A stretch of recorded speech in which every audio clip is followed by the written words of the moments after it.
homeless. I don't panhandle per se. I sit in front of CVS every day. I don't ask people for money. I tell people good morning. I have conversations with people.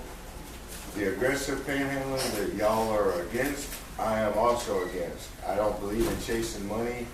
I figure if I can't sit there and look like I need it, then I don't need it. All right, I see it every day. People running up to people, hey, give me 50 cents, give me 50 cents. Now I don't agree with that either. But as far as me sitting in public property, 25 feet from a door of any business, not asking people for money, just greeting people each morning, I don't want to fall in the category of a panhandler. It's all, I guess I'm more or less speaking for myself. And I guess that's it. Thank you.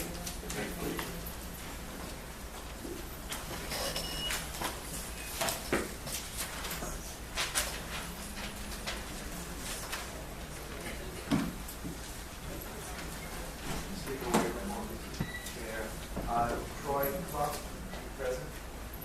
One extra minute, please. Good morning, my name is Don Rode. I'm my office at 412 Madison Street.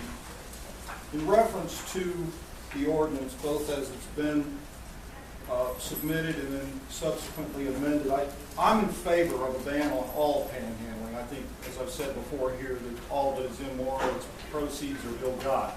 This ordinance is a bad ordinance.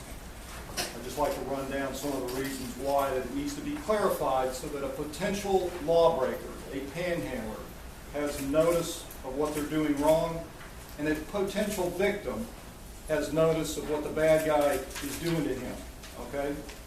Starting with, this is what will become or already is Section 1446B.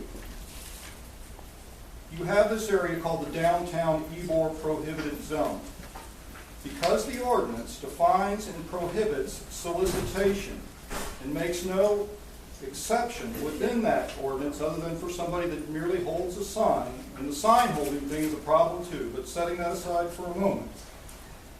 This microphone and this building sit within the zone. There is a lot of soliciting that goes on at this microphone when you look at the definition of soliciting in this ordinance. This microphone is where a lot of people come to get money for themselves or for others. There's no provision made for soliciting at this microphone. The map that delineates the zone doesn't appear to be a proper map in the sense that really all it does is tell a person where the Hillsborough River is located and the path that it takes through downtown.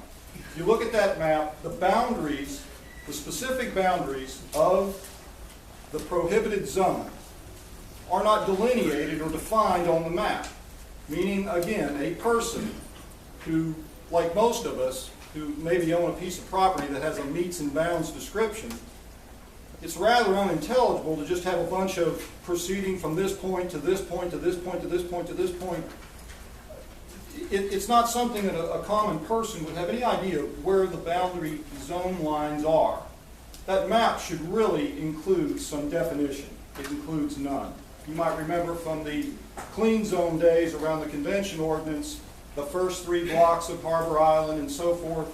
At some point, I think you guys actually had a clean map, and at some point before that, the map was objected to as not being a good copy of what needs to put a person, again, on notice so that they don't violate the law. Then if you look at the bus trolley provision, the ban there is in, on, or at. There's no halo or safe zone around the bus stop or trolley stop, meaning that a person could stand right beside the trolley stop and panhandle. Somebody approaching or somebody leaving. Sidewalk cafes are essentially the same. Now, recently, the ATM bank provision got amended to include, I thought, a credit union, now a financial institution. Financial institution is not defined anywhere here. Does it mean AMSCOT? Should a person be protected any less coming out of an AMSCOT than they would be coming out of a bank. Sometimes an AMSCOT is more of a financial institution than any bank is. Then going to, and I'm only naming a few of the defects that I located in this thing, then going to the idea of a complete exemption for a sign holder. If I'm holding a sign and someone approaches me and engages me in discussion about my sign, do I have to, or am I allowed to speak to him? Statute's very unclear, and these are only a few points. Thank you. Thank you very much. Next, please. Good morning. I'm Mike Doyle, 6005 North 9th Street, Tampa, Florida. I'm a 20-year Tampa resident and a member of Downtown Sacred Heart Church, St. Vincent de Paul Society. In that role, I work in the trenches daily with our homeless and near homeless neighbors, and my comments will reference and I offer the following observations.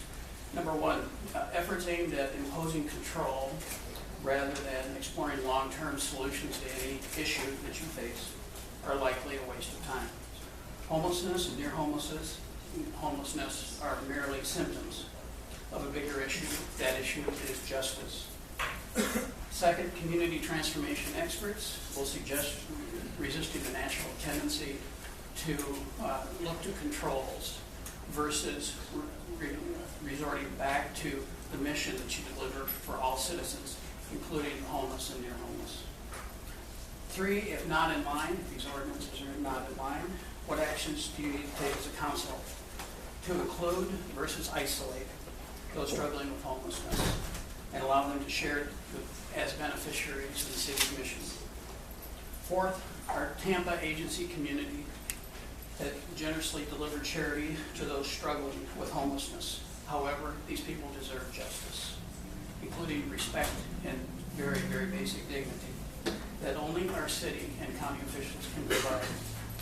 Can we make life any more miserable for our Tampa neighbors that are homeless?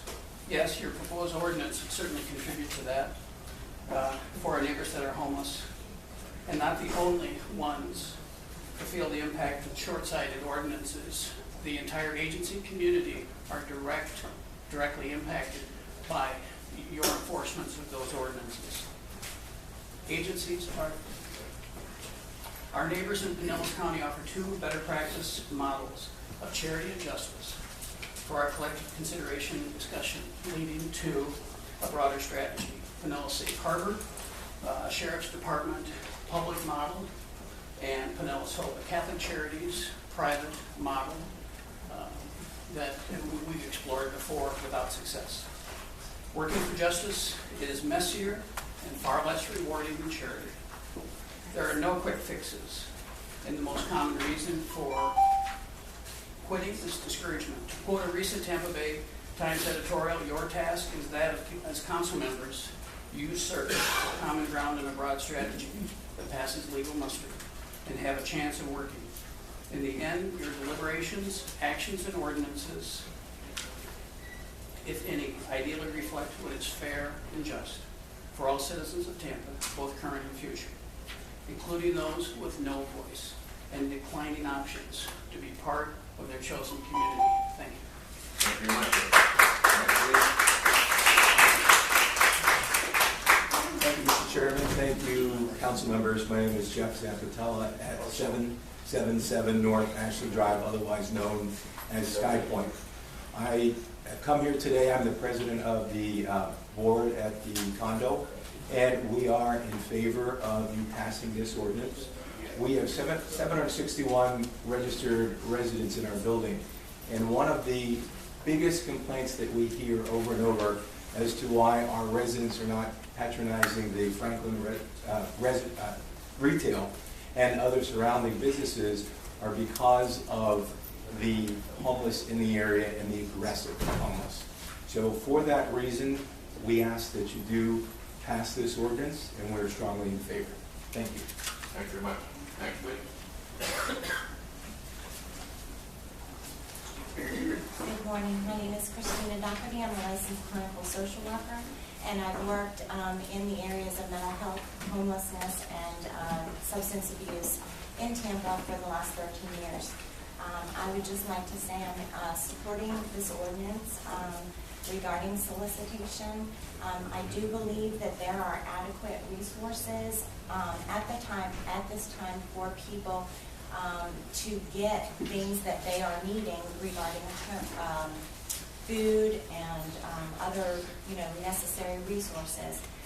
I just believe that the Tampa PD are knowledgeable about these resources and can help these people get to some of these resources, such as food pantries, metropolitan ministries. There's various churches and organizations that would welcome these people and are willing to help these people if they can be directed to those places. I've actually spent a lot of time in the parks and talking to the homeless people regarding why they're there, and I have offered food coupons. I've offered rides to detoxes and things other than giving them money, and many have refused. And most of them are interested in just receiving money for using it for their whatever purpose that they're wanting.